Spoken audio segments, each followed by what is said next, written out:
Ladies and gentlemen, I want to welcome all of you to the Fall 2014 Mansfield Conference. My name is Abraham Kim. I'm the director for the Maureen and Mike Mansfield Center here at the University of Montana. Each year, the Mansfield Center organizes with partners across our state and the U.S. a major conference to examine critical policy issues that are debated across our country, shape our national psyche, and often impacts our relationship with important allies and countries in regions such as Asia Pacific. Honoring the life work of the late Senator Mike Mansfield as a thought leader and as a celebrated statesman, this is a 30-year tradition of bringing leading opinion leaders, scholars, and thinkers to Montana to engage our community in important national and international discourse. Most recently, this forum examined issues such as global human trafficking last spring, and last year, the debate about health care in our country. The next few days, we'll be celebrating the 50th anniversary of the Wilderness Act, the wilderness and public lands. I don't know very many issues closer to the heart of Montana as these. As we did in our previous conferences, we are confident that as we spotlight the Wilderness Act, its history, and its future, that we will have an enriching, lively, and stimulating discussion and exchange. As many conferences, there are many people involved and many people who pulled many hours and many overnight burning the midnight oil trying to pull something like this together. And we have many people to thank. But in particular, we would like to highlight a few people we would like to thank. First of all, Congressman Pat Williams for his efforts and his leadership. Professor Rob Saldin, Professor of Political Science, Mr. Zach Porter, and Professor Dane Scott. We have many other people in the planning committee, such as Celeste Bickford, who is actually responsible for the beautiful gallery you see behind you, and other people like Connie Myers and Natalie Dawson, and our staff, Mickey Hellman and Caitlin Sager. And in addition to individuals, we have many organizations that have come together to support these next few days. And many of the sponsors, well, actually all the sponsors are listed here on the left. But in particular, we would like to highlight the Montana Wilderness Association, the Business for Montana's Outdoors, and the Project for American Democracy and Citizenship, as well as the University of Montana and the President's Excellence Fund. We thank you again for coming this evening and joining us as we kick off the next few days of important discussions about the Wilderness Act. And now I'd like to introduce to you Professor Dane Scott, the Director of Ethics and Public Affairs Programs at the Mansfield Center, to introduce to you our speakers this evening. Thank you very much.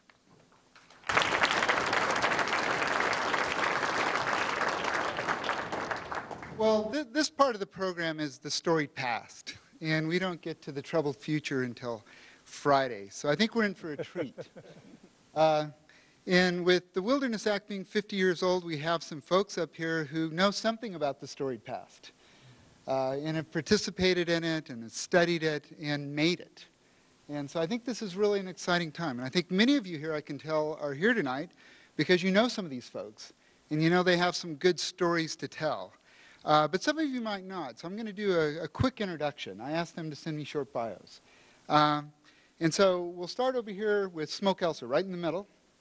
And Smoke has spent 45 years as a wilderness outfitter in the Bob Marshall Wilderness, and has spent more than 50 years as an instructor, sharing his passion for wilderness and wilderness ethics in packing, horsemanship, and minimum impact camping through Leave No Trace standards. Smoke prides himself on its success in exposing both locals, visitors to all the beauty that Montana has to offer, with a special affinity for the majestic Bob Marshall Wilderness. And I know Holmes Ralston, whose philosophy has influenced a lot of us, has gone on some of these trips with smoke.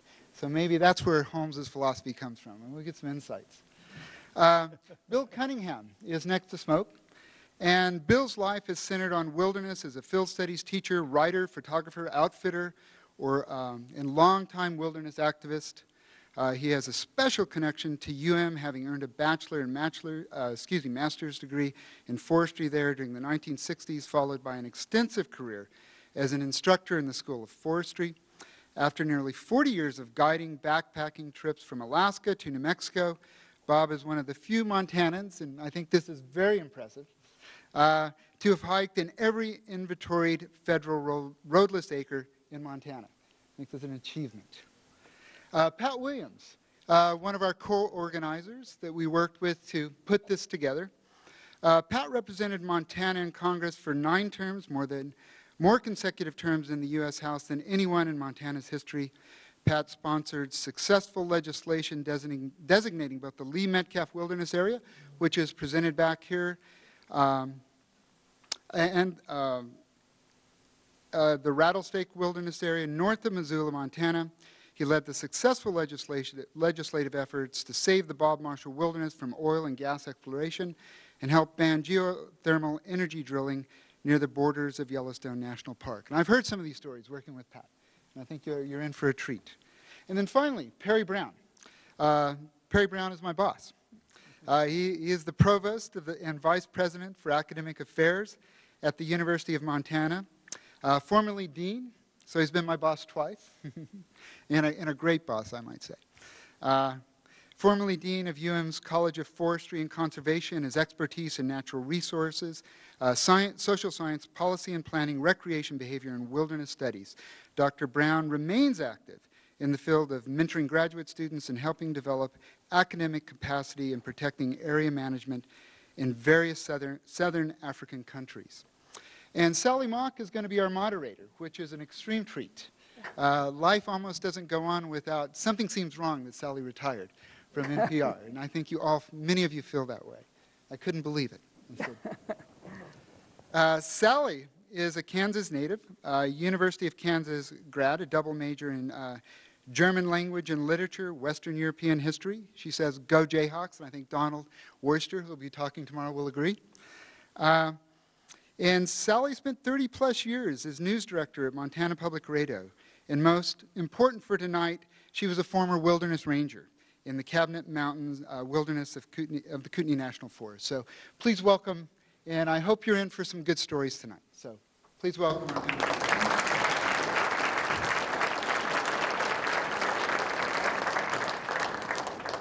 Well, I can't imagine that in my career I've moderated a more distinguished panel than this panel. I know some of these guys for a long, long time, and someone suggested I should introduce it as the geezer panel. I was going to introduce it as the old farts panel, actually, but moderator included. But we do have a lot of ground to cover with our panelists tonight, but I've asked each one of them to start by telling their personal story of their first experience with wilderness and how that may have set them on a path of being advocates for wilderness. And Pat, I'm curious about your first experience. Okay. I'm going to say, just as a housekeeping thing, I'm a little worried about people sitting in these 3 rows because they're looking at a maroon tablecloth and what do you think? Can we do anything about that? You know, they'll want their money back.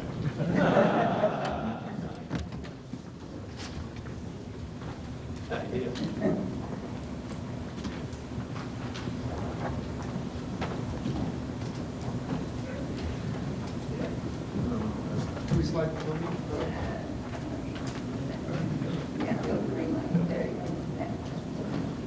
I'm sorry to disrupt your...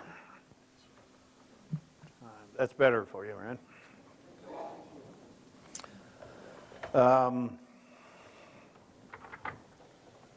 I still worry about that sort of thing, even though you can't vote for me anymore.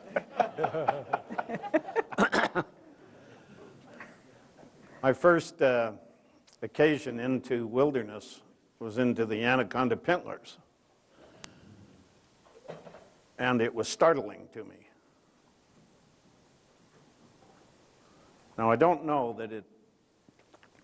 what effect it had on the rest of my life. I haven't measured it, but I can't identify it. But it startled me, and I want to suggest that it was more startling to me than it was when you had, it was more startling as a comparison of other places to me than it probably was to you, because you see, I grew up in Butte.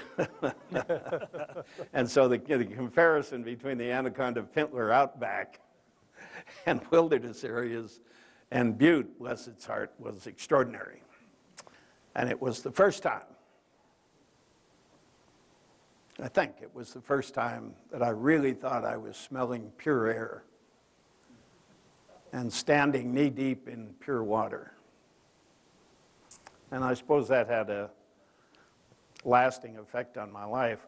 By the way, I went directly from the Anaconda Pintlers back home to Butte, gladly. So if there are any Butte people here, we're still hanging tough. I want you to know that, yeah. Smoke, I'm sure this was a long time ago for you. Yeah, a long time ago, unfortunately, or maybe fortunately. But at any rate, I started in 1957. I came from Ohio, from the Buckeye State, to Montana to work for the Forest Service, and instead I got in with an outfitter. His name was Tom Edwards. He was quite an outfitter in that area, and from that time on, we spent a lot of time in the wilderness. And almost all of it in the Bob Marshall. However, I've been in the Anaconda Pintler. I've been in the Bitterroot Selway. I've been in the Gila down in New Mexico. I've traveled a lot all over the area. But the wilderness has really made a mark on me, and Tom Edwards, of all people, really made a mark on me. He was my mentor, and I really enjoyed working with him, and he taught me about wilderness. And that was the most important thing that I remember. And Bill? Okay, I'm trying to go back into the archives here a little bit, blow off a few cobwebs. The question first, experience. I think when I was a little boy, the whole world was wilderness. You know, all you had to do was get outside, and it was wilderness, a place of wonderment. And I remember vividly when I was 5 years old, going fishing with my dad on a place just out of Lolo, Montana, that had been homesteaded by my great-grandparents. And it's up on Mormon Creek. And my dad cut a willow pole, handed it to me, just a willow, tied a string on it, and I caught my first little trout, about 3 inches long. And to me, it was a whale. And I remember that so vividly as my first real sense of connection with the wild. And then when I was 9 years old, we took our first family trip into the Bob. It was only a little ways into it. And that was well before the official 1964 designation of the Bob, but known at that time, of course, as the Bob still. So I guess, yeah, going back a few years, all right, when I was 5 years old. But you still remember catching that fish, of course. Perry, how about you? Sure. And like Bill, my story goes back to when I was a kid, because I grew up in the early days in Southern California. We had a family cabin in the Sierras up at Mammoth Lakes. And so from the time that I was 1 year old to quite a bit older than that, we spent a good portion of every summer up at the cabin. And in those days, there wasn't the same dedicated wilderness that we have right now. The Wilderness Act hadn't been passed, but I can remember what now we think of as the John Muir Wilderness, and going back there with my family, going back there sometimes on foot, sometimes on horseback, or dropping down on the North Fork of the San Joaquin and then working your way up into the Minarets or some places like that. And I can remember those as a kid, as that was the place, that was the formative part of it. And the thing that strikes me is two things. One is, in those days, we rarely saw other people when we were back there, so that was pretty cool. And the other thing was that it was absolutely spectacular in terms of the scenery that you had. And so you just felt that you were in heaven. when you were there. You all have been so involved so long on this issue. There was a heyday of wilderness advocacy and wilderness support. Talk about when that was and why that was. And Pat, do you want to start with that? Well, when the act passed in '64, when it finally passed through the House, and it had most of its difficulty in the House, it wasn't passed quickly and took years. But finally, when it was passed, there was only one dissenting vote in the House. A Texan.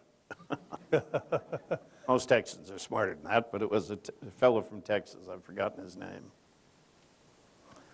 That was certainly a heyday. People were understanding of what was happening. If I can say this without being particularly caustic, I want to say that then once some American extractive corporations began to believe that wilderness was going to cut into their profits, things changed. But from '64 until probably about the mid-'70s, the late '70s, I think there was a wilderness heyday in America. You agree with that, Smoke? Yeah, I do. And I started in there in 1957, and I've been in the Bob Marshall, by the way, 57 years now, every year.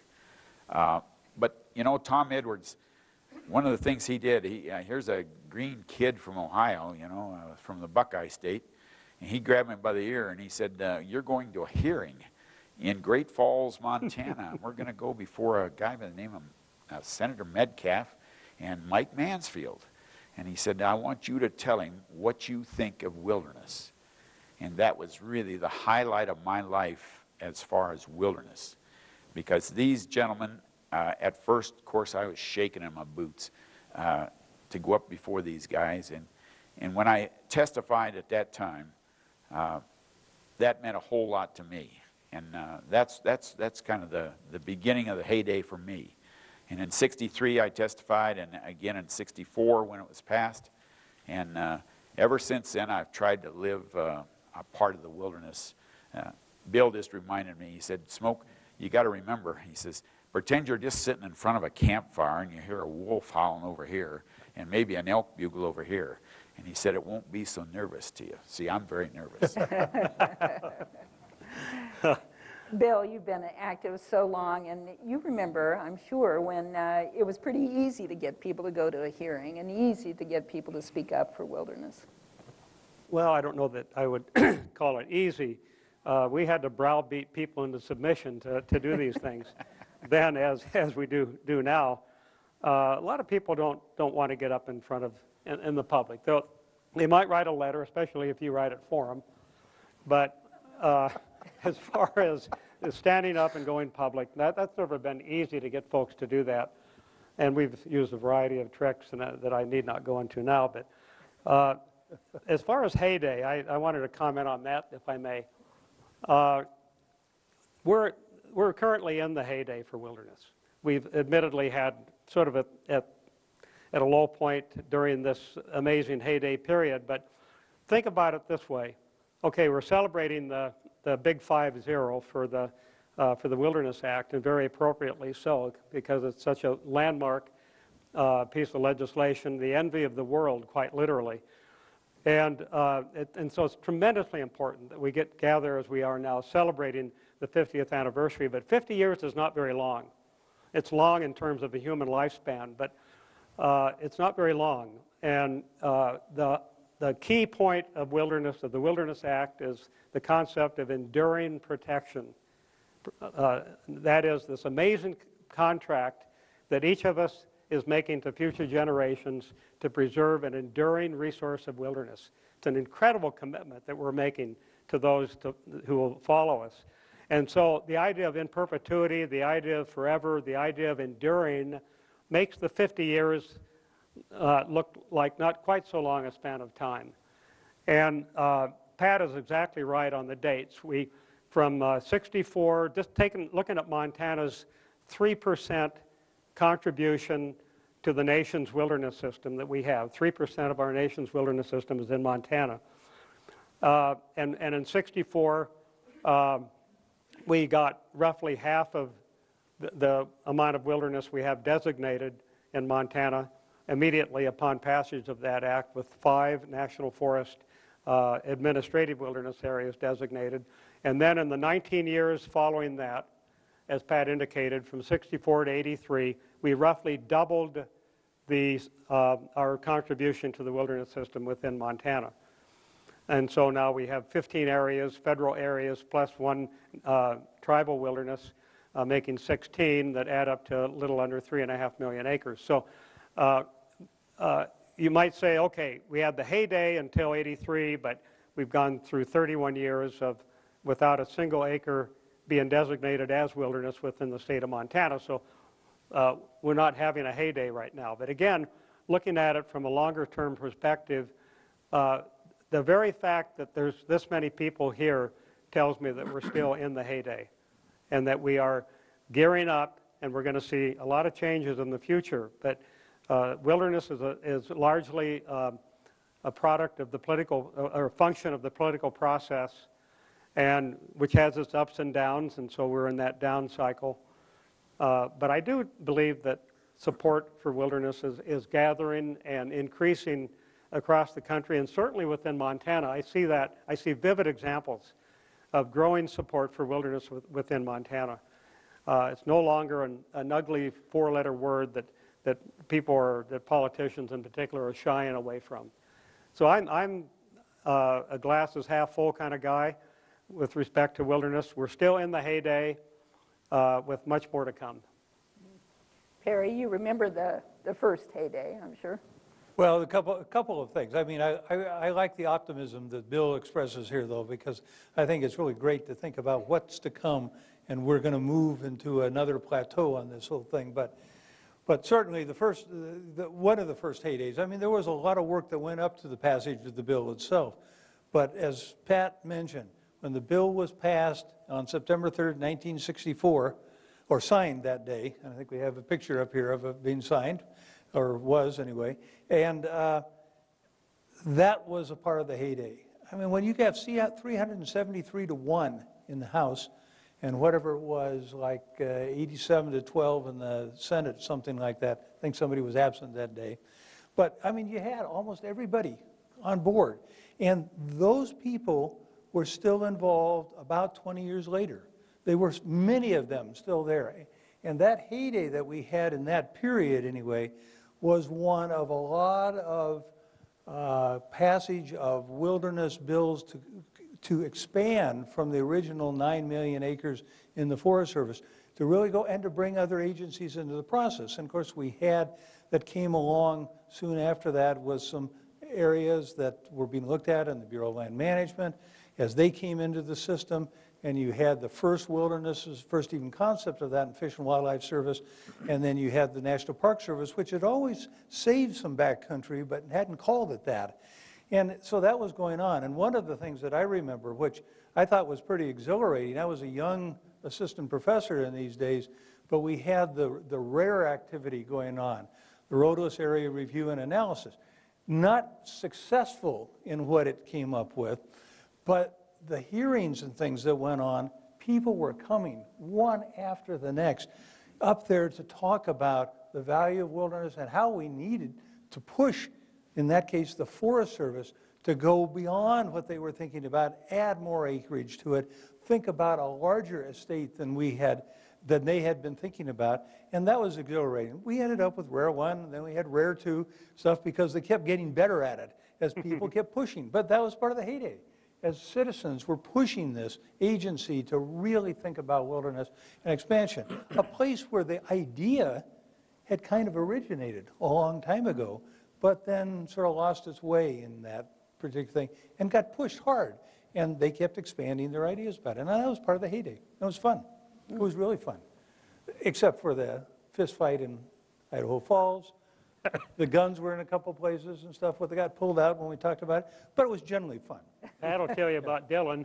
Yeah, Why don't you tell us about Dylan, Pat?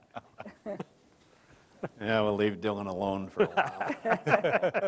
Oh, now we're all peaked. We have On to the hear same this. lines, though. Yeah, I know. Yeah. Well, during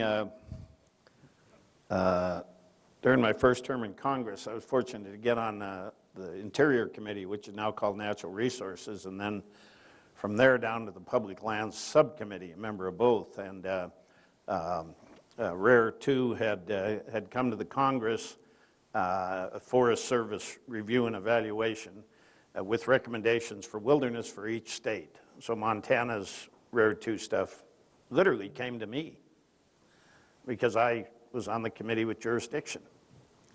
And because I represented Western Montana, and that's where all the wilderness proposals were, all of them. And it was the only raw power I ever felt in 18 years in the Congress was wilderness, really, truly. It's the Congress listens to the member from that area. So I decided I'll do this quickly, I decided to have a hearing in Dillon. And I went up to the chairman of the committee boldly and said, I went up to Morris Udall, if you remember Morris Udall. He and Jimmy Carter ran against each other in the Democratic primary. And Carter obviously won that primary, but Mo Udall was as famous in those days as, John McCain is now, who lost his race. And so I asked the chairman, knowing he'd say no if he'd come to Montana, and he said absolutely. And then he told me why. He told me how important Montana was in the whole wilderness effort. So I had chosen Dillon. We got a commercial plane to Billings, and then a twin engine to Dillon. And Udall was always the nicest guy in town. It didn't make any difference what town he was in. He was the nicest guy there, I assure you. So he walked onto the plane, and the cockpit curtain was closed, and he threw it open. He said, "Hiya, fellas," big long arm. Mo was a former pro basketball player. He was 6'6" or 7, I think. And, "Hiya, fellas, I'm Mo Udall." Well, they were pretty excited. They really were. And they turned around and talked to him, and then he went on and on with them, and he was telling stories and going on. And I happened to know, as the pilots obviously did, that a big storm was coming into Dillon, so they got very nervous. You could see him tapping the instruments and trying to get going. And it was a twin-engine plane, I think a BLM plane. And Mo said, this is actually better than the Dillon story. Mo said to them, fellas, the conversation died down, and so Mo didn't want to leave, so he said, fellas, I'm a single-engine pilot myself. And the pilot turned around to him and said, "Is that right, Congressman? Well, that's just terrific. Now, I'll tell you what. You go back there and strap yourself in, and if we lose one of these engines, we'll call you."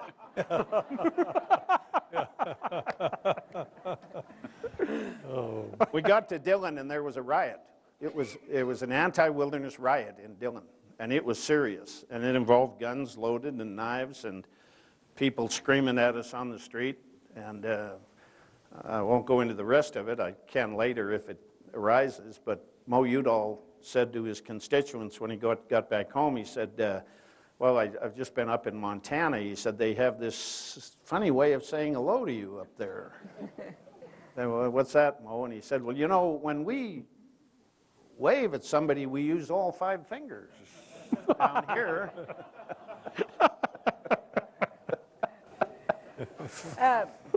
Bill, talk about, in terms of the heyday still, just going to places and having people be so passionate on both sides, like Pat was just saying.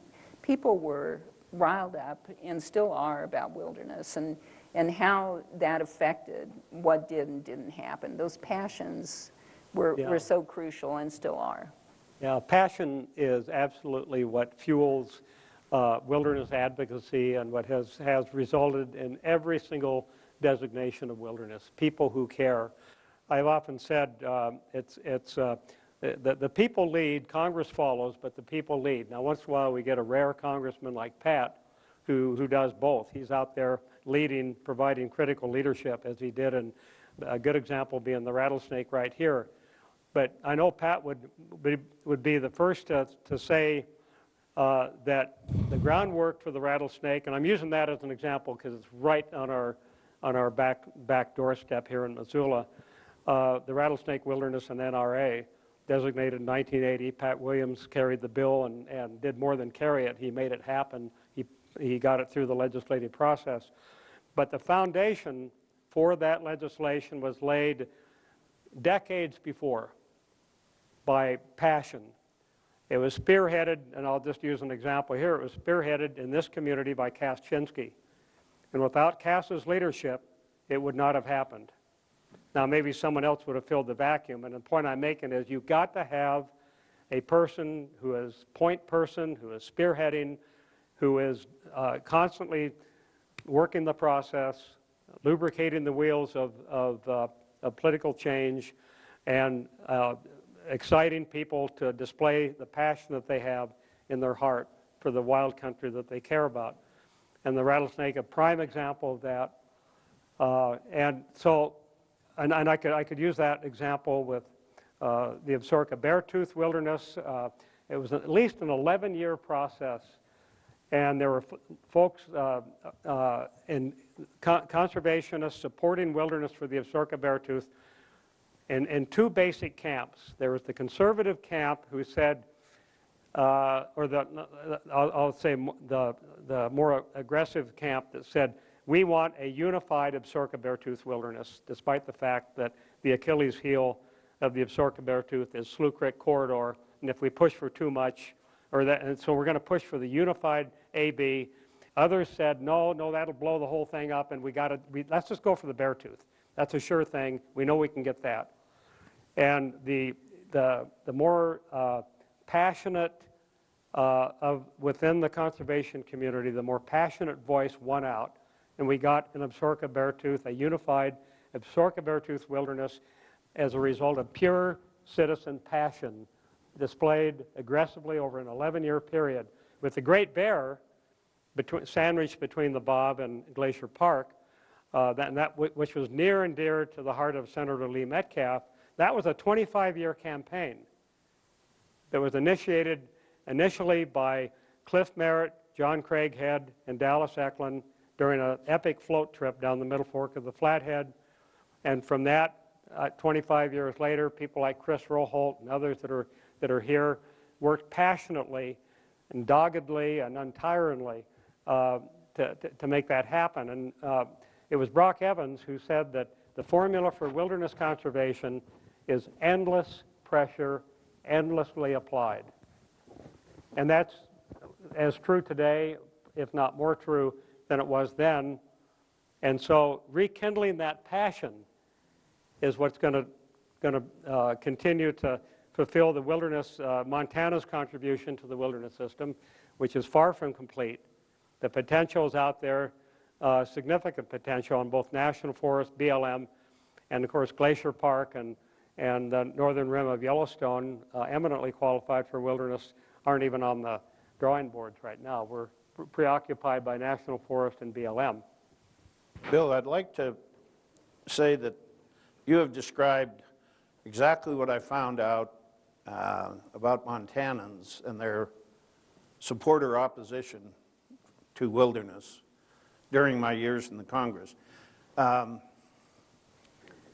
Americans and Montanans are for or against lots of different things. You're for a tax cut for corporations or the wealthy because you believe in certain economic policy, or you're against it. Even with regard to war, you're for what the president might be saying at this hour, or when you find out about it, you might be against it. But when it comes to the land, you're passionate. And you're passionate not only about state land, but about federal land, which belongs to you and everyone else in America. And the people in the West passionately want to keep that land for all the public. They don't want it in the hands of the State Lands Department, which can't afford it to begin with. There is a difference between the issue of tax cuts or even abortion, and land. People that are against it are absolutely rib-rocked against wilderness, believing it will shut them out. People that are for it are just as earnest being for it. And for elected officials, for your representatives, yesteryear, today, tomorrow, to deal with this issue, they have to make an early decision, I'm on this side or that side. Because if you try to get in the middle of this issue, you'll have both sides on you, and on you very passionately. Yeah. Smoke, you've taken, I don't know, thousands of people, I'm sure, into the Bob, into wilderness, and I'm guessing not all of those people were passionate about wilderness before they went in. Tell me, if you could, some of your experiences taking people into the wilderness for the first time and how that may have changed them. Yeah, I'll try to. That's true. A lot of the people, a lot of our guests come to the wilderness just to, they wanted to see it, or just to put their foot in it and say that they've been there. So the outfitter's role is, nobody really recognizes the outfitter role in wilderness. It is tremendous in the fact that we have an opportunity to touch people from all over the world and teach them about wilderness. And believe it or not, it's a little hard to teach somebody about wilderness. I've had executives from big companies such as a Boeing aircraft company. I had Bill running around smelling the ponderosa pine. Does everybody know that a ponderosa pine, if you smell the bark, it smells like vanilla? Mm-hmm. Here I've got a man that built the 747, and he's running around smelling the bark. So I touched him in a certain way so that he understood wilderness in a way that no one else can. And it isn't just the executives. You know, I've handled shoe salesmen, plumbers, electricians, as well as high executives, including a couple of congressmen, to where we had an opportunity of 7 or 8 days to teach them about wilderness. And boy, you have to put your best foot forward and really teach them about wilderness. Sure, the wilderness really helped me a lot because that beautiful scenery you can't hardly miss. But on the other hand, you have to get into the politics and teach them how to understand the politics of wilderness, which these two gentlemen have done real well already. You know, it's hard to grab a hold of an executive that manages 10,000 workers and lead him by the hand into an area that he's not familiar with. So the outfitters really play a pretty important role. Everybody thinks that outfitters are just after the money and let's take them hunting and let's get them a big elk and a big fish and all that. That isn't true at all. I have many of my guides are here. I see Mike and my own daughter, Tammy's out here in the audience. I'm sure there's several other guides that have worked for me. And these people help me teach people how to understand wilderness, and then they go back and maybe make some difference in the legislature. They're the ones that the Great Bear would have not happened at all if it wouldn't have been for a fellow that I had in the hills, because he stopped at the first telephone out of the middle fork of the Flathead and called his reporter, Dale Burke, and he said, I want you to come up here and do an article on the Great Bear. They're going to put roads all through this country. And Dale did that, and about 2 years later, we had the Great Bear, along with Lauren Kreck and a lot of the other guys that helped. But it was only because we were able to take these people in there and actually get their feet wet in wilderness. Let them understand what wilderness really is. And that's what really drove things home. Perry, Smoke is talking about educating people about wilderness, and that's an ongoing thing. We were speaking earlier that there are still so many misunderstandings about, even in Montana, among Montanans, about what wilderness is or is not, and that's an ongoing issue. Oh, most certainly, Sally. I mean, even with the students that we have that come in, and probably the ones that are here tonight, are passionate about it already and know what we're talking about and things like that. But there's a vast number of them that don't have a concept. And all the time I was teaching natural resource policy in several different universities, wilderness was part of the feature that we had in there so that they could understand how that fit with the other pieces of land use and really try to get a sense for what this might mean and how passionate people were about this and why this is an important component of the whole mix of land uses that we have in the United States. And you know, some people would catch on right away and they could start asking you the great questions and really feed it back, and others you go over it and they're just wondering about this. And it's like Smoke's saying, you know, you've got to find the thing that's going to touch their life so that they can get into it. But that's something we've been, you know, doing for years, and we will continue to do that for years as people learn a little bit about it. But there's some really interesting things within the wilderness when a person gets the idea that hey, this is a place where management is not the big issue, where the natural processes you're trying to allow to work as best they can in this place. And when they start getting that understanding, they say, well, yeah, that at least is a counterpoint to these other places.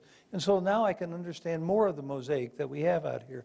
And you start getting people to try to understand that. And I think that's been a challenge that we've had for a long time, but it's been really fun, too, because you also get to take these field trips with them so that they can experience exactly what Smoke said, or in some ways, in teaching this, you end up talking about people that for some other reason are maybe an icon for them, but they didn't realize that they were part of the wilderness picture as well. And so, you know, a lot of people will say, talk about wildlife and talk about Aldo Leopold and go on and on and on. Well, when he was the assistant regional forester down in Albuquerque, who's out there surveying the land to figure out how many tracts of land in the western United States are unroaded and greater than 500,000 acres? It's Aldo Leopold. That's the guy who was doing it. And so you take a student that has an image of Aldo Leopold in another realm and start introducing that, and all of a sudden they got the wilderness ideal. And so you work on these kinds of things, but it's really quite fun to do that. And I know there's some of my colleagues in the audience that have had these experiences with students before as well. Mm-hmm. Bill, what about the notion that wilderness is elitist? That it grew out of the 60s and, you know, that it's only for young, fit people who want to hang out and meditate in the woods? Well, that's right. You know, the impoverished people might have their ATVs and their snowmobiles and so on, but clearly only the rich can afford a pair of waffle stompers. But yeah, we hear that. I remember when Bob Marshall was presented with that kind of an issue, something to the effect that someone said, well, how much wilderness do we need? And he said, well, how many Brahms symphonies do we need? And really, wilderness goes, the value of wilderness goes so far beyond whatever we humans can make of it. I think that's the first ethical point that we have to establish, that wilderness is for its own sake. And so I think the hallmark of wilderness from a human perspective is that we as a society are showing extraordinary humility and extraordinary restraint. We clearly have the technological ability to unwilderness every square inch on the planet, but to restrain ourselves purposefully as a society, I think is an incredibly profound act of both restraint and humility. And so we can exercise restraint and humility on the individual level, as we do when we go into a place that we truly respect and revere and take care of and practice personal stewardship. And we do that as a society with each designation of wilderness. So if we let ourselves get into this trap of trying to get out of the elitist argument, what we're doing is we're just sort of amplifying the whole human orientation. But in fact, the human orientation is not nearly as important as allowing free-willed land, untrammeled, free-willed land to go through its own natural processes, whether that be wildfire or whatever. Again, we're not very good at doing that, but we're learning, and the Wilderness Act and the designations which represent an implementation of the Wilderness Act can teach us that. I, like Smoke, have done some guiding, not nearly as much as him, but over a period of years, I've also taken folks into the wilderness. And despite that, despite making part of my livelihood from guiding folks in wilderness, I've always felt that recreation is the least important use of wilderness. It's the least important reason to have wilderness.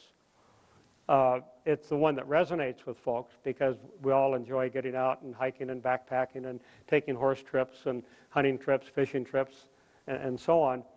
But that's not really the fundamental reason why we designate wilderness. It's the fuel that allows us to designate the wilderness. In other words, you have to have a constituency.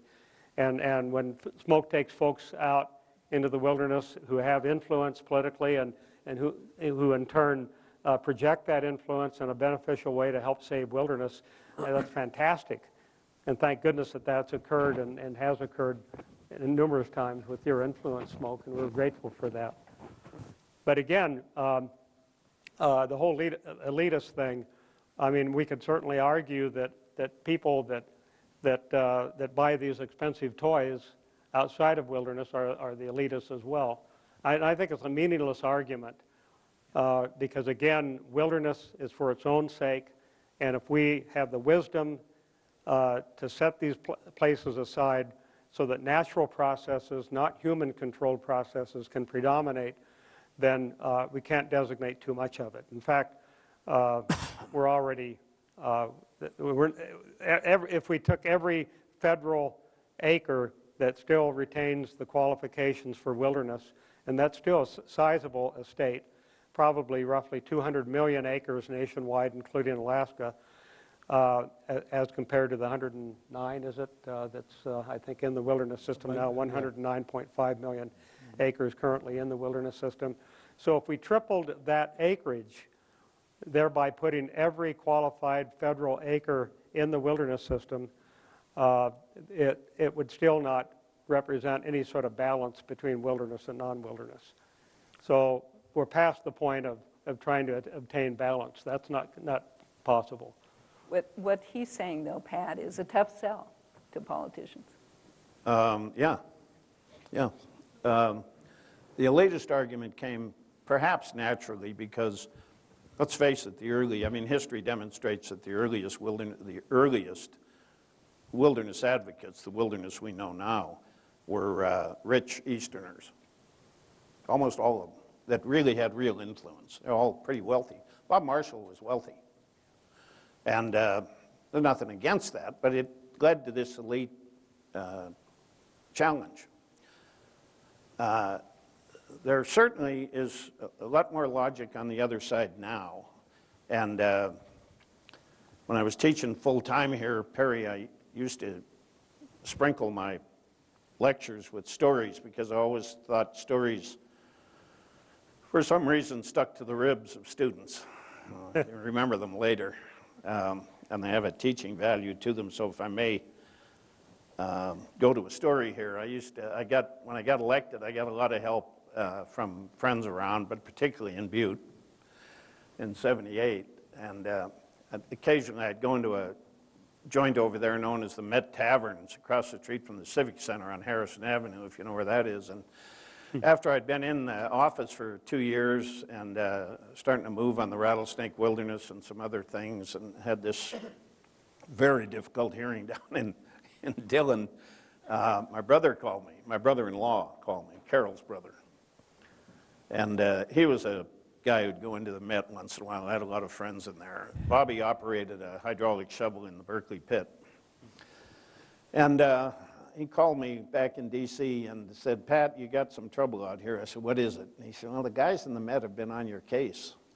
I said, geez, we elect that brother-in-law of yours. We think he's a Butte guy, and he's going to, you know, create more jobs and all that stuff. And there he's putting wilderness in.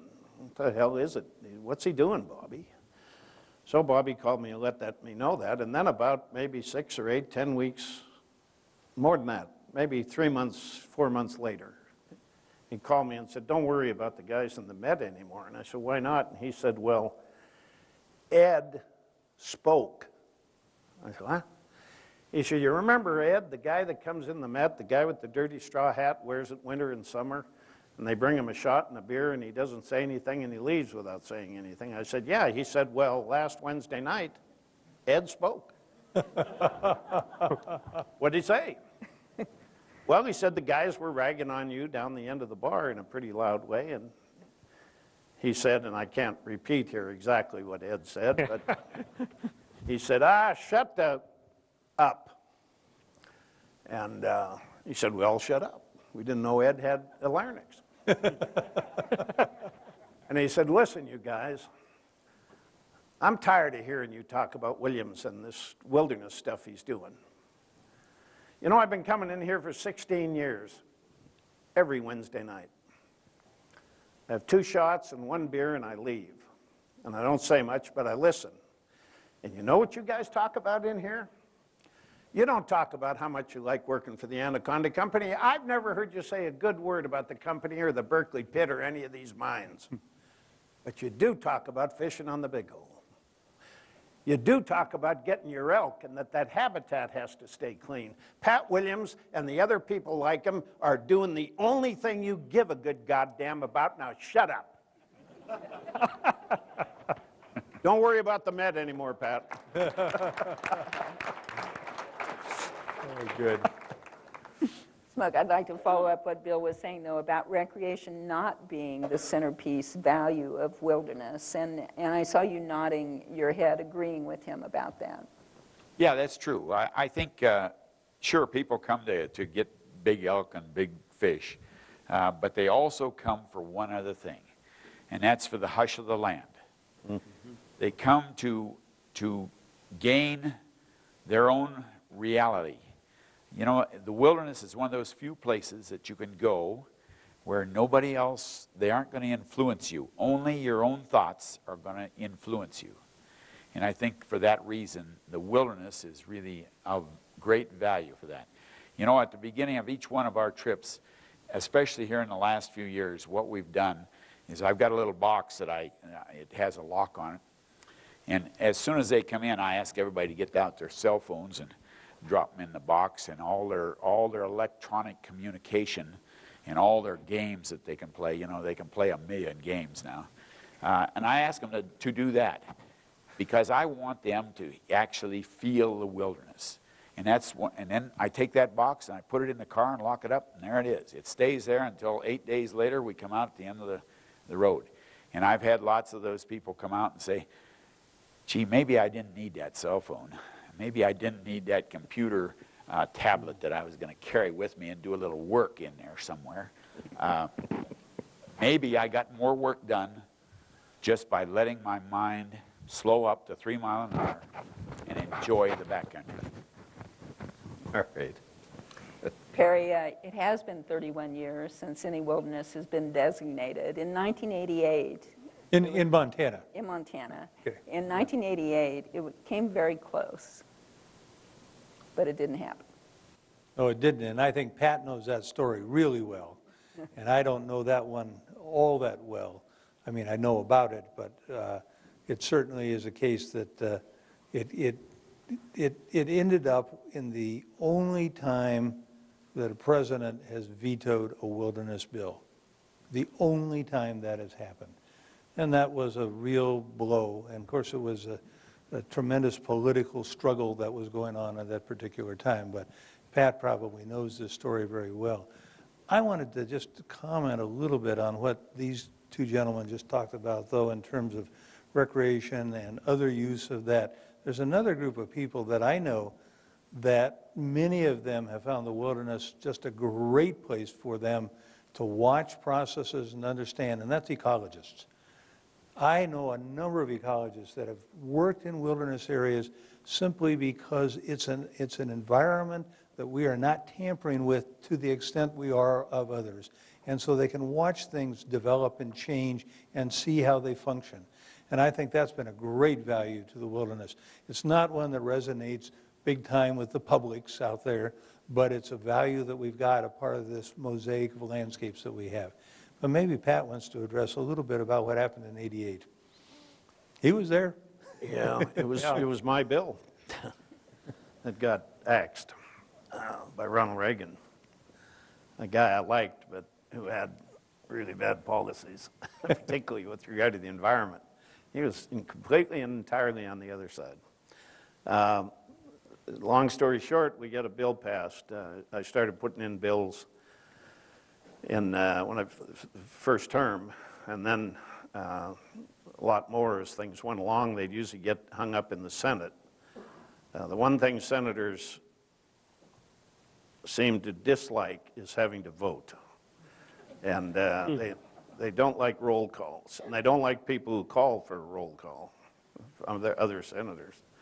So I'd get a bill through the House, and it wouldn't get to the Senate. And then finally, in 87 or 8, we get a bill through the House and over to the Senate, and John Melcher and Max Baucus and I put our shoulder to the wheel and started moving it along. We got it through the Senate. It was a little different in the House. We got it through a conference committee, and we got it down to President Reagan's desk just before the House and Senate adjourned for that year. I was here in Missoula, and I was going to I forget if it was a Rotary or a Kiwanis meeting, early in the morning, one of those sunrise meetings and breakfasts. And my telephone rang. I was staying in a motel out on Broadway Street just as it turns to go toward the airport. And the phone rang, and it was my natural resource guy in Washington, a fellow that some of you know, Art Noonan. And Art said, "Pat, have you seen the news?" And I said, "No, what?" He said, "President Reagan vetoed your bill." And I said to him, "Art, I'm in a hurry. I got to get to this meeting. What are you calling about?" He said, "No, that's what I'm calling about." I thought he was kidding me because he was kind of a practical joker. Reagan had vetoed the bill, the only wilderness bill in history ever vetoed. And it was the most obscene political veto in environmental history. And just a few days after he vetoed it, he came on the air in Montana. And nobody could come on the air anywhere, but particularly in Montana, and catch as much attention and respect as Ronald Reagan. And he said in that "aw shucks" voice he talked about how he vetoed this bill. And he vetoed this bill because it was done in the dead of night. Montanans didn't know this was coming. Now, we'd had a whole decade of hearings and bills and hearings on this bill out here and the rest of it. But you know who he was talking to? People that watch TV but don't pay attention to politics. They didn't know the bill was coming. He was their secret weapon everywhere, on every issue. So he said to them, "You didn't know, my Montana friends, that this bill was coming. It came in the dead of night. And you don't know what's in it." Well, hell no, they didn't know what was exactly what was in it. Even people paying attention, except for folks like Bill and us, they didn't know what was in it. Of course not. That's how a republic works. You hire people to know what's in it for you. You should pay more attention yourselves, but that's the way it is. And so he said, "But we can make sure that something like this never happens again, that another president or this president never has to veto another Montana wilderness bill. And the way you can do that, my friends, is when you vote 2 weeks from now, on the second Tuesday in November, you vote for my close friend Conrad Burns. Yep. He'll see that it never happens again." Conrad and John were running against each other. John was ahead in the polls, Reagan was more popular than John, and Melcher went down to defeat, and Conrad Burns went to the Senate. Now, that was not the only reason, but it was the tipping point.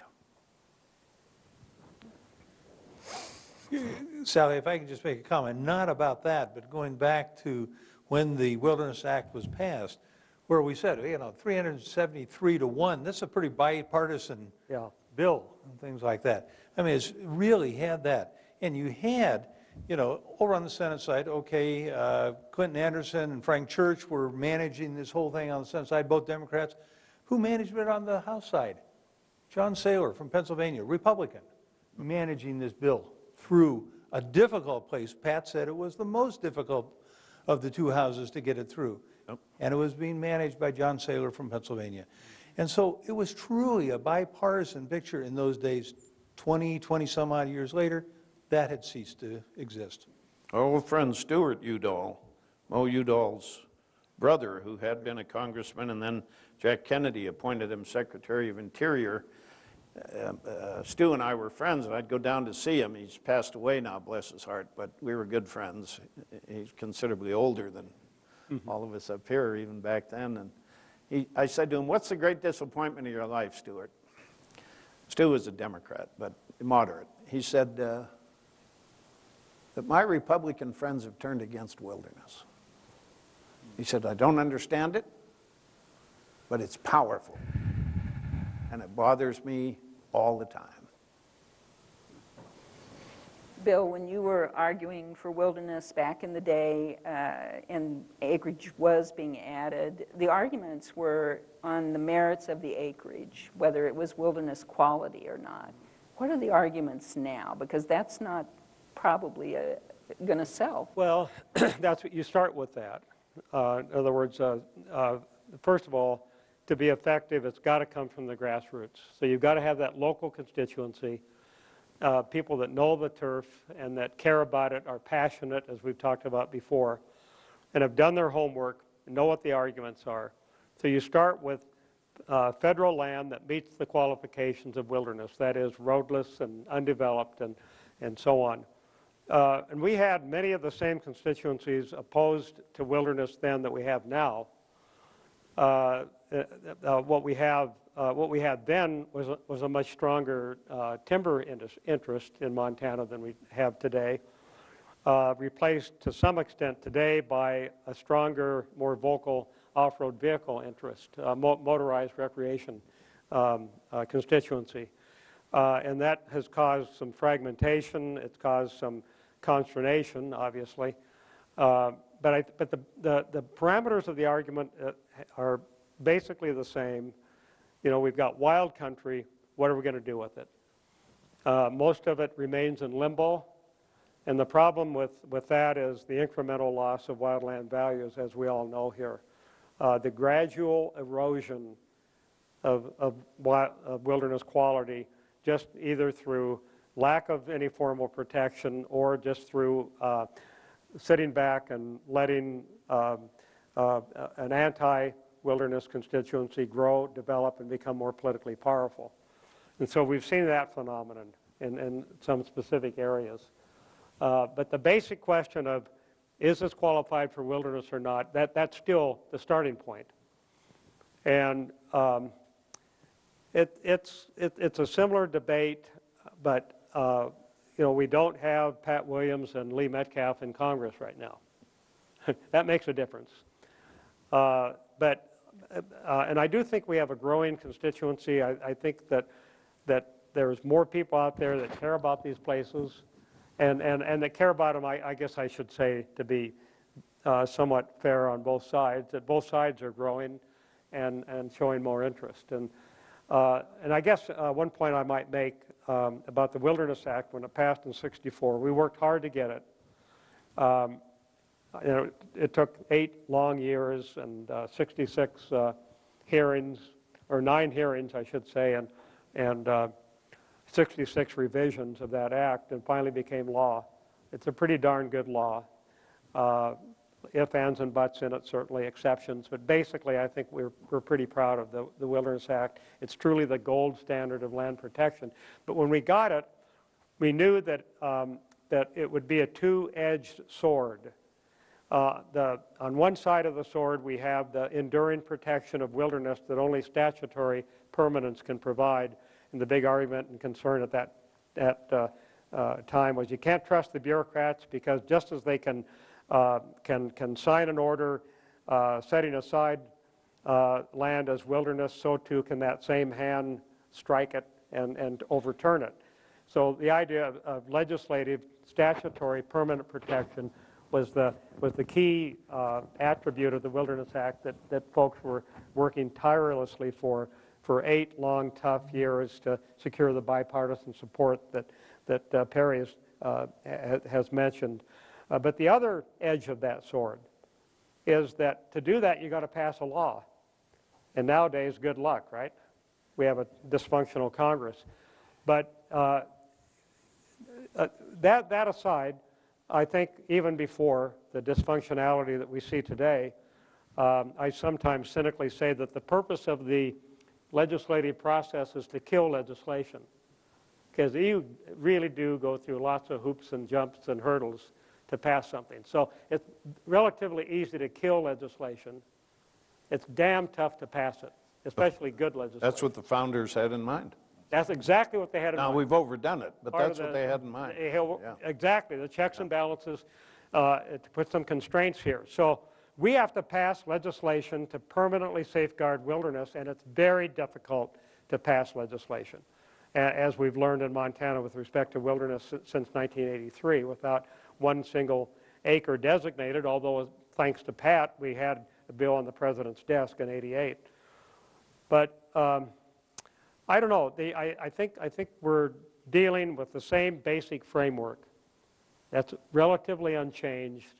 But what we have is a very different approach to how to get to the field goal than we had back during the period of designation when, in a very brief time, we passed the Rattlesnake Wilderness Bill, the Lee Metcalf Wilderness Bill, the Absaroka Beartooth Wilderness Bill, the Great Bear Wilderness Bill, the Endangered American Wilderness Bill that contains Welcome Creek, and the Montana Wilderness Study Act. That legislation was going through during the period from late '77 with Lee Metcalf's Montana Study Act, Wilderness Study Act, all the way through '83 with the designation of the Lee Metcalf. So lots of legislation crammed basically within a 5-year period that we secured. I might also mention in 1976 we obtained 3 wilderness designations in Montana with barely a notice given to it. Does anyone know what those 3 were? There was there was no public outcry. There was certainly no controversy or public debate. We got 3 wildernesses designated in Montana: UL Bend, Medicine Lake, and Red Rocks. All Fish and Wildlife Service wildernesses, all part of an omnibus lands bill that passed back then. So it kind of depends. Wilderness is politics. The Wilderness Act of '64 guaranteed that. It is politics.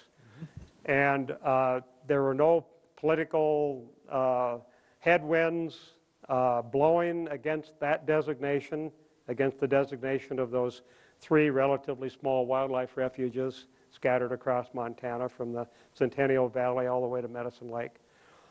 Whereas the political headwind has become formidable today, no question. We're at a standstill with several good possibilities, but nothing immediate that's immediately poised for the president's desk at this point. But that will happen with everyone's help here, that is.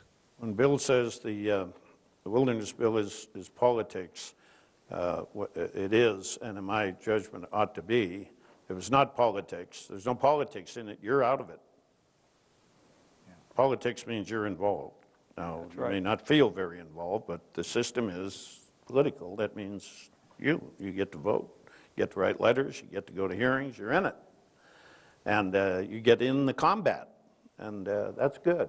The Congress assured that, purposely assured that, when in 1964 it put a few lines in the Wilderness Act that said, and by the way, only Congress may designate wilderness. No executive orders can designate it. No courts can require it. Your elected representatives in the House and Senate. Right? You can write to the president till you're blue in the face. But you write to your member of Congress, bingo, makes a difference. And that was partly done by Wayne Aspinall in Colorado, Democrat from the West Slope of Colorado, conservative Democrat, that decided that he really didn't like this. He was stalling it, but part of the compromise was to do this exactly. But once they did that, it was very clear that this is a congressional decision, and that's the way it's going to be. But the bill got passed then. And he allowed it to go and allowed Saylor then to carry it on forward. That's You're right. alluding to the impact, really, that activism in Montana on wilderness, the impact it had nationally. And we haven't talked about that yet, but it was huge, and not just because of the individuals involved, but because of the strategy and how it was applied nationally. Fair to say? Fair to say, and it's fair to say that there were Montanans that were right at the forefront of making things happen during this period that Bill was talking about. And we could name names and stuff like people that are involved, but you get C. Scarlett up here at Lincoln and just pushing and pushing on the scapegoat, along with Cliff Merritt and some other people. Yeah. These are people that in Montana, Montanans for a long time, were really important in setting the stage for citizen designation of wilderness areas in the United States. And they were the pioneers. And it's important to add to that, Perry, that the first citizen-initiated wilderness in the nation took place right here in Montana, 1972, with the designation of the scapegoat. That was the very first citizen-initiated wilderness. It was not the product of an agency process or recommendation. Donna Metcalf, Lee's dear, wonderful wife, told Carol and I the story after Lee's death. She said, years after, we were talking about the difficult bills and how Lee handled them. You know, I suppose he and B.K. Wheeler were the toughest two guys to ever serve Montana in the Congress. They just were bulldogs. And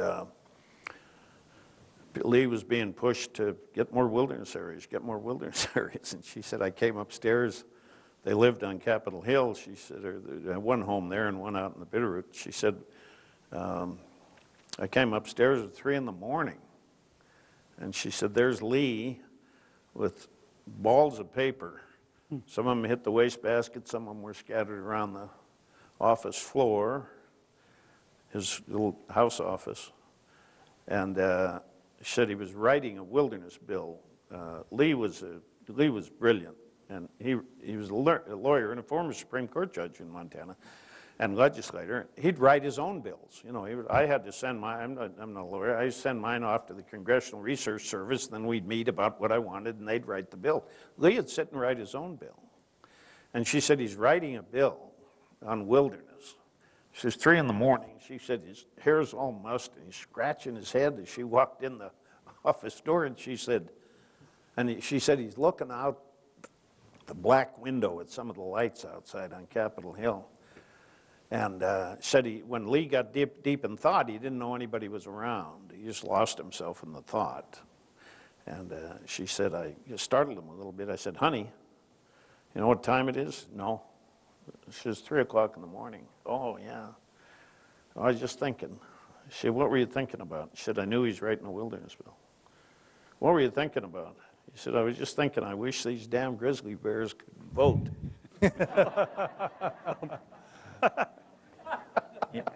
You know, this is why we're having this conference in a way. 50 years, yeah, that's something to remember.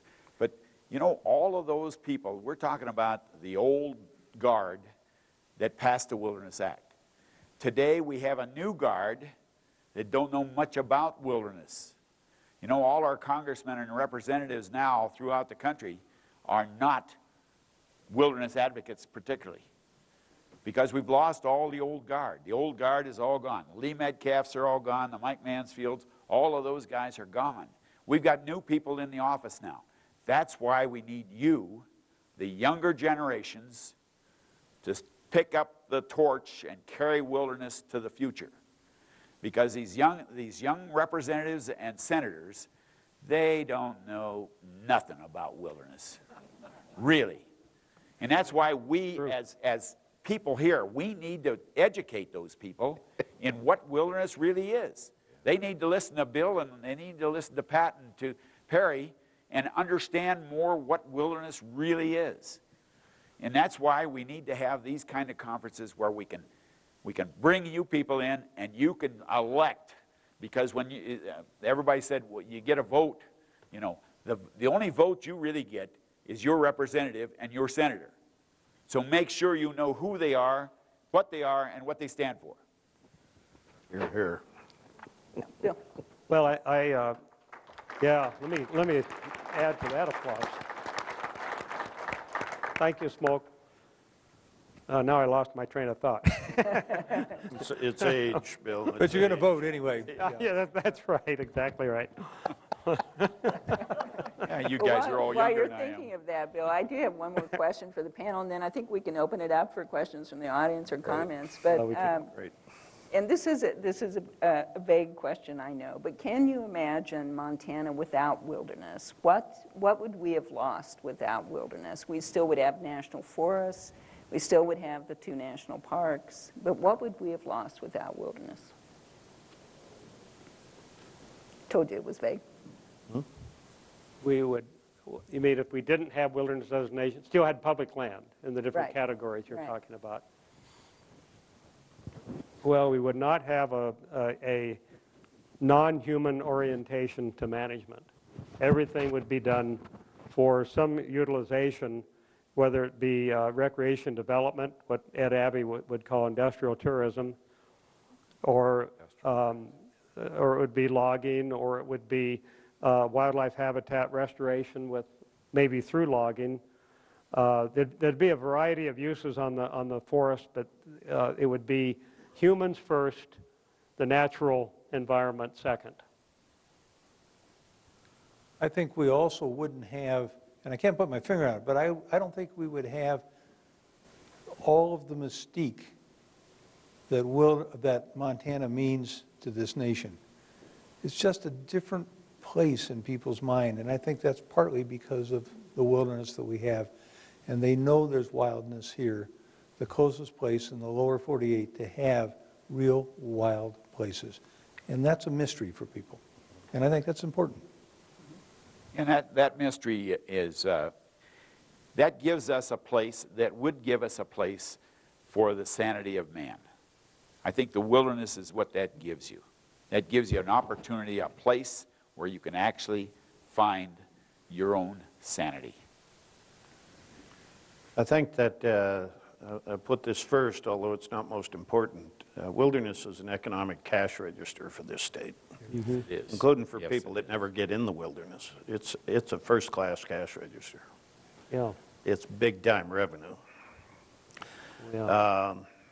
The other thing is that if you get in it, its greatest gift is to tell you how small you are and how insufficient you are, and I am. That's its greatest gift. It makes us respectful. And humble. And humble. Thank you, Barry. And I think also I wanted to just touch a little bit on a point made by Perry, because I think one of the reasons we have wilderness formally designated is because of the frontier ethic that has uniquely formed the American character. And, you know, hearkening back to Daniel Boone and the frontiersman, the free trapper, Lewis and Clark, all of this is such an integral part of our character as Americans and part of our national identity. And the idea of sort of clinging on to part of that heritage through wilderness, I think, is one of the important motivations behind having wilderness, having places set aside for posterity that are as free and natural as we humans can allow them to be. And I think that's profoundly important. Also, I know many people feel that during the Cold War, that especially there was an impetus toward preserving wilderness, because if if you're worried about getting blown up in a nuclear holocaust of some kind, you can seek refuge and solitude and solace in wilderness. And Americans were beginning to become more interested during this period in going into wilderness areas and just plain getting away from it all, so to speak. Getting away from this looming threat that was over the heads of all of us.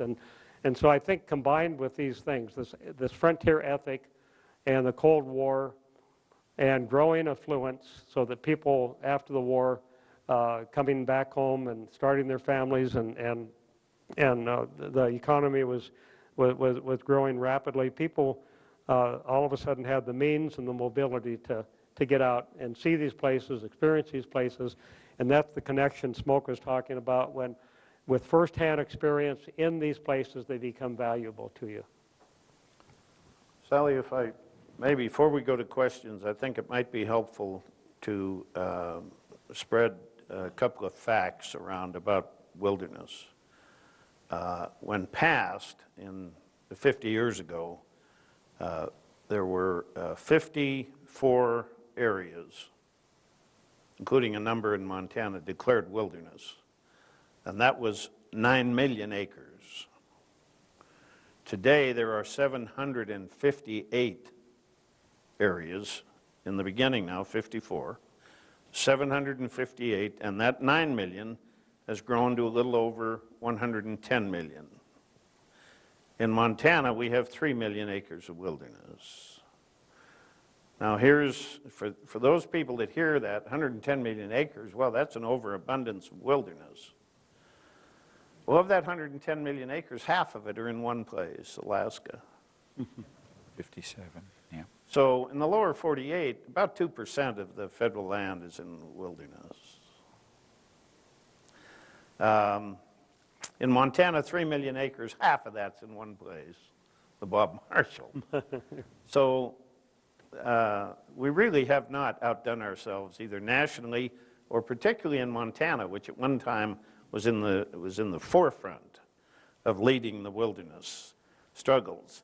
Now states like New Mexico have more wilderness than Montana. We have a ways to go to protect these lands and assure our future in both America and Montana. Yeah. If I could just add to that on one point, getting to this part of the theme of the conference, and that is the troubled future notion.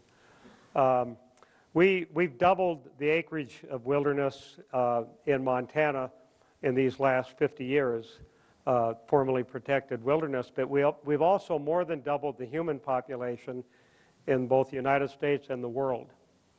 And so there are tremendous challenges. Can we actually save wilderness and manage wilderness in a meaningful way with growing human impacts on our little spaceship that we all co-inhabit?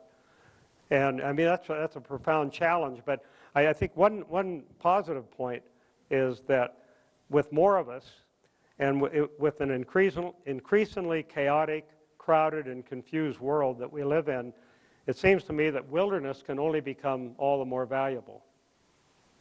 And as it increases in value, and it has to be recognized as such, and that's where education is so critically important, well then I think eventually the political headwinds will begin to shift, and the headwind will blow into the face of those who oppose wilderness.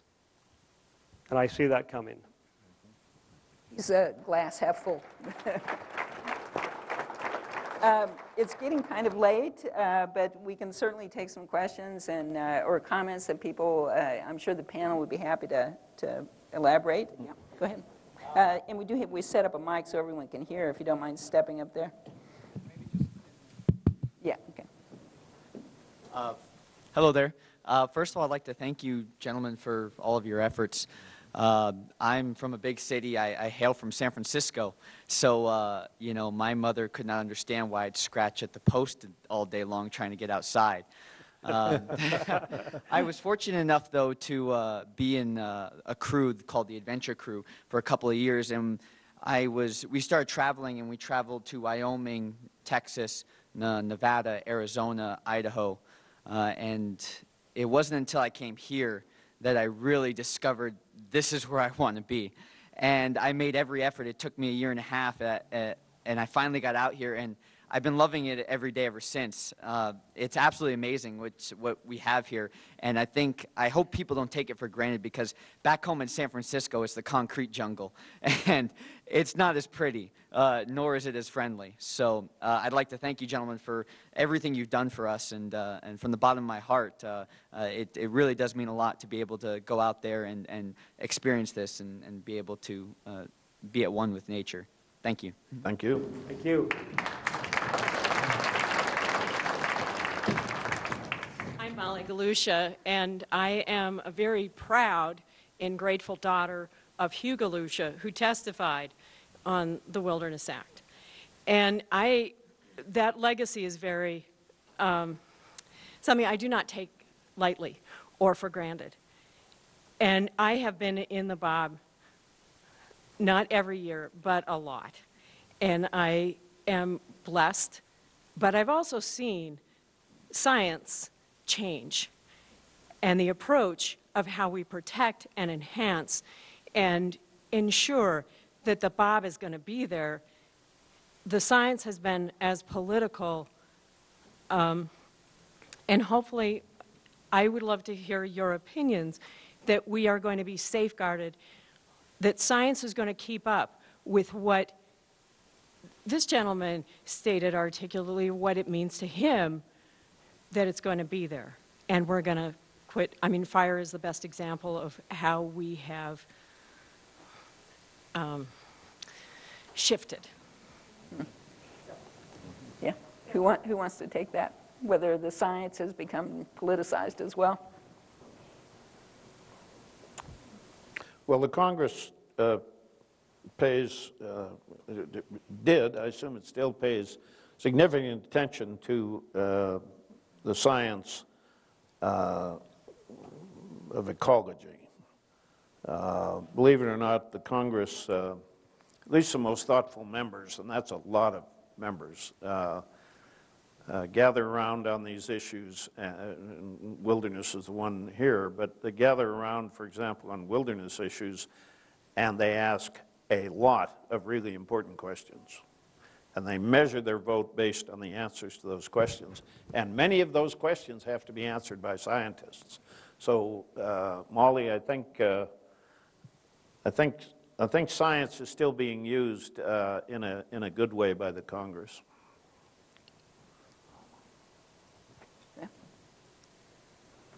I'm Holmes Ralston from Colorado State, and I thank you, gentlemen, for all you've done for wilderness. You might respond to this. I increasingly hear people say, well, wilderness is a good thing.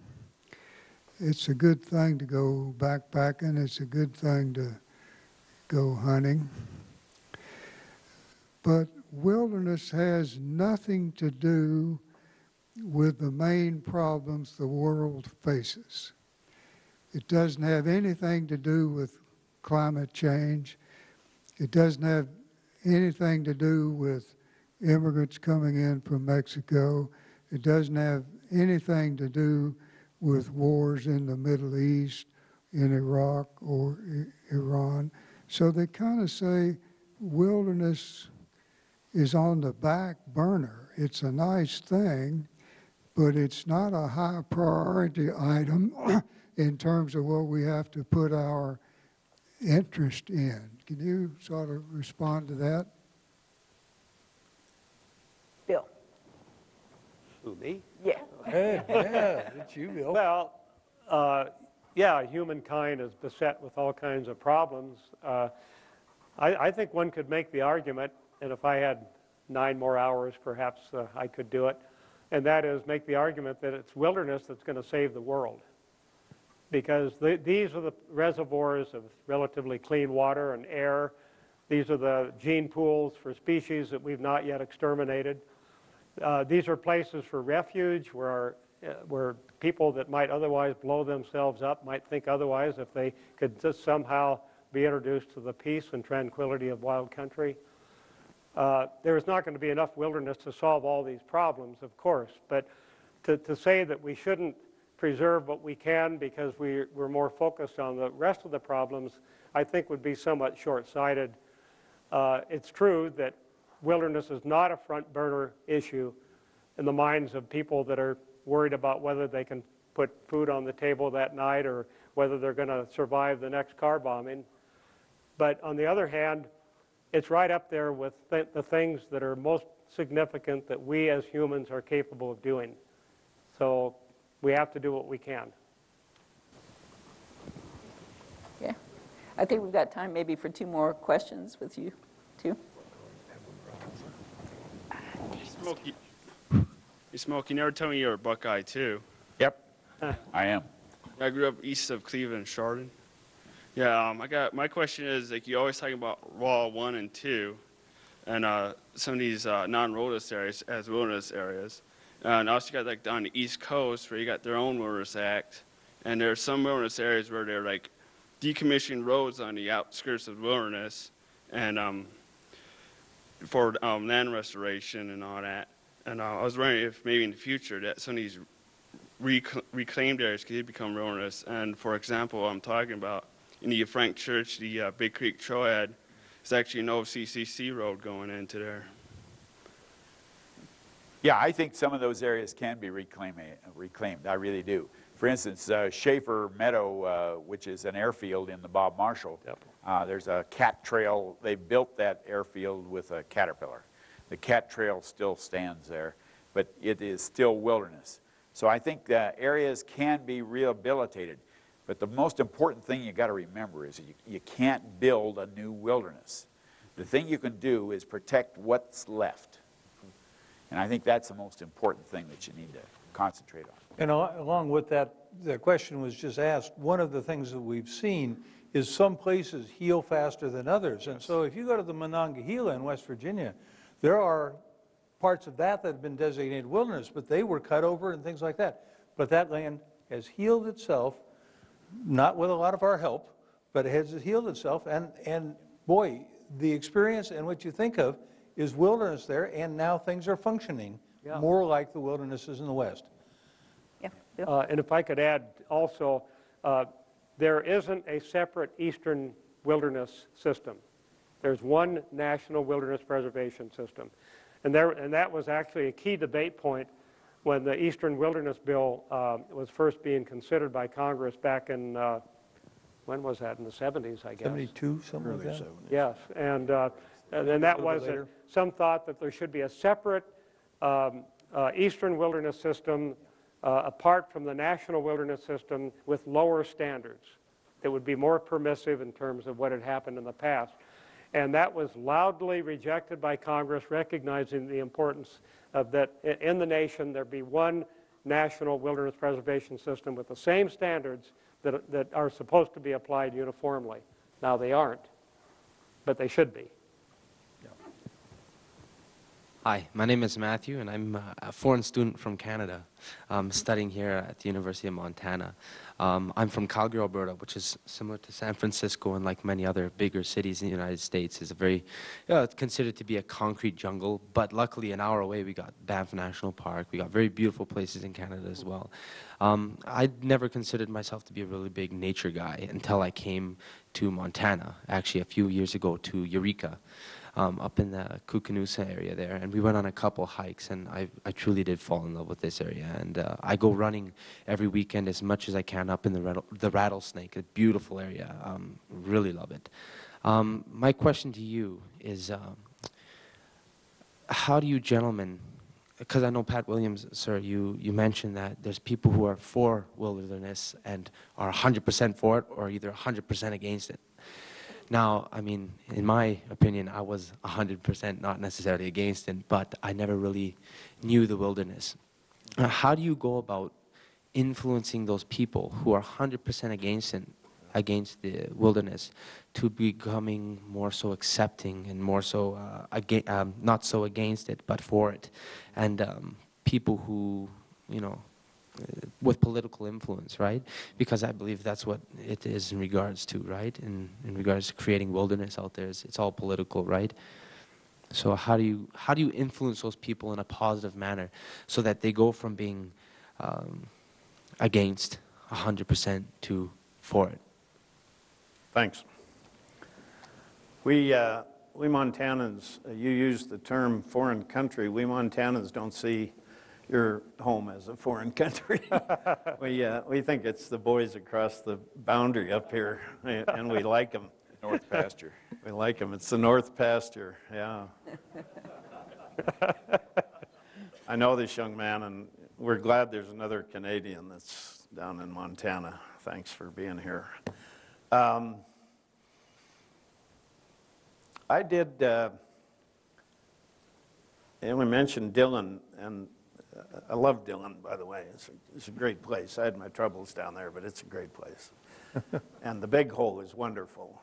I wanted to put some of the land down there in wilderness, and Reagan vetoed it, and along with a lot of other land, 1 million acres, 1.2 million acres. But so be it. But there was a rancher, a wonderful guy down there, who was solidly against wilderness. And he came in to see me one day back in D.C., and he was nervously twirling his cowboy hat as he sat there. Older gentleman, really terrific guy, but absolutely against this area that he saw out of his window as wilderness. He didn't want it as wilderness. And he came in, and he didn't have much to say.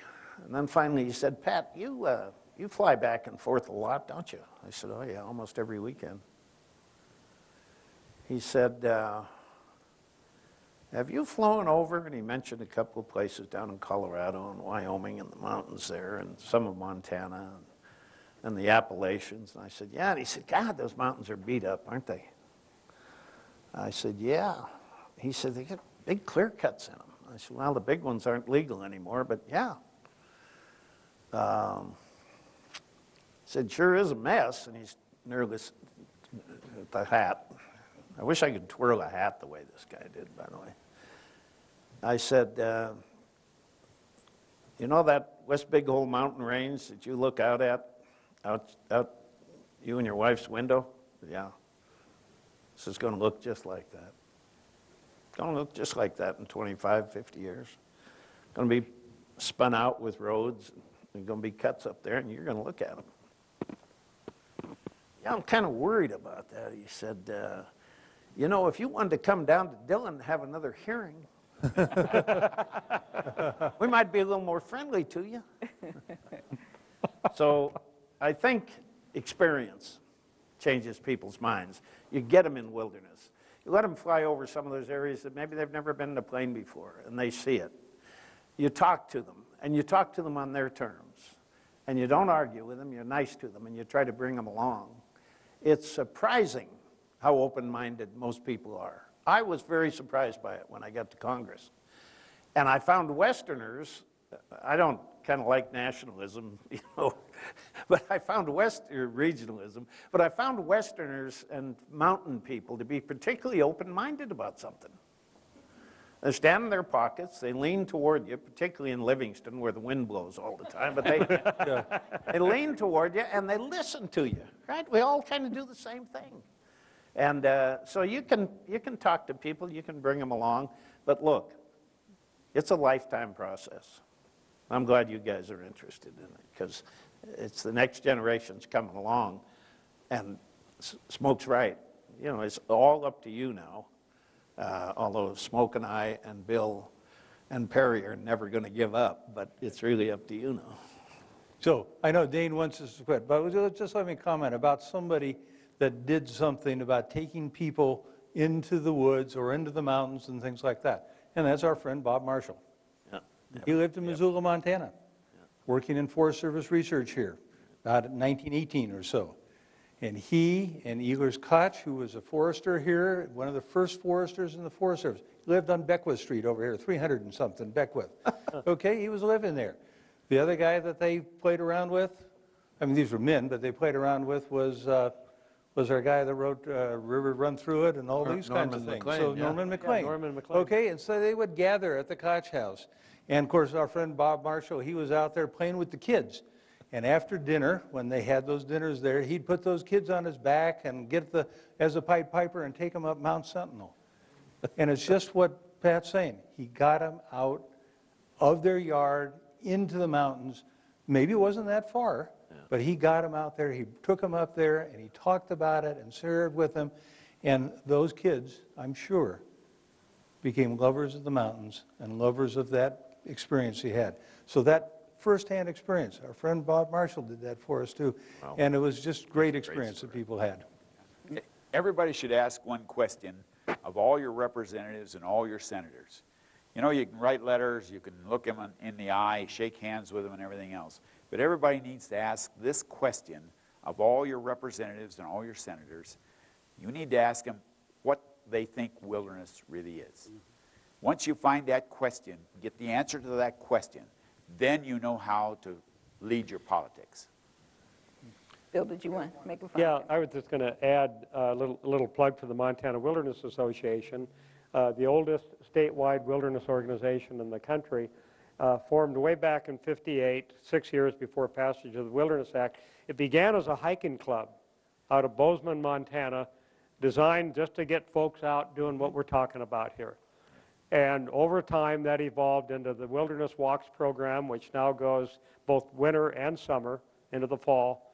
And it's an incredible program. MWA spearheads getting maybe, Zach, you could help me, maybe 1,000 or more people a season, something like that, into the wilderness, many of whom it's their first experience.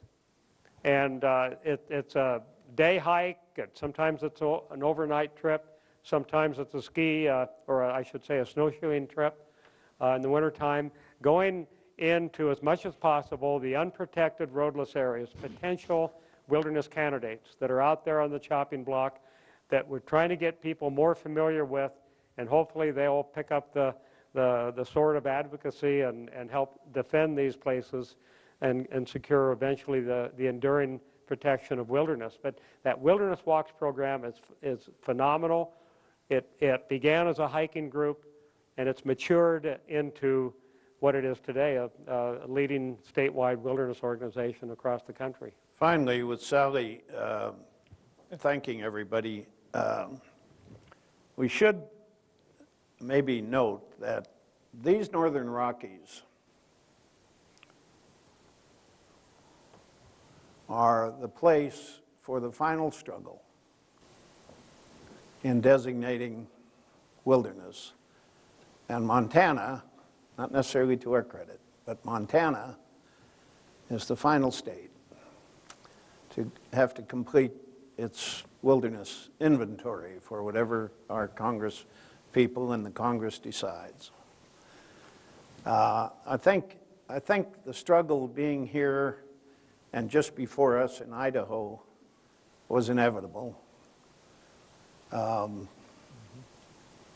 These 27 million acres of public estate in Idaho and Montana, lying in the high plains and the peaks and valleys and ramps of the Rocky Mountains,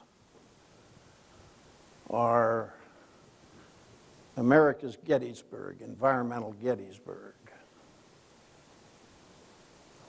Because we see pitted here the two great passions in the West: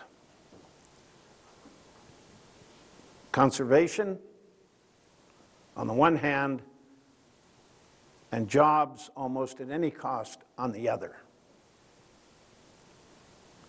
And it's here, at this 50th anniversary, well located in America's environmental Gettysburg. The panel is very grateful for you being here tonight. And we're very grateful for the panel. I can't think of a better panel to kick off this particular conference. So thank you all so much, and thank you all for coming.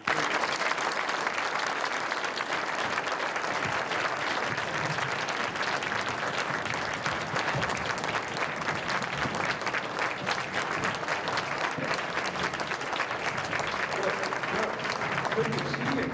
It's been a while.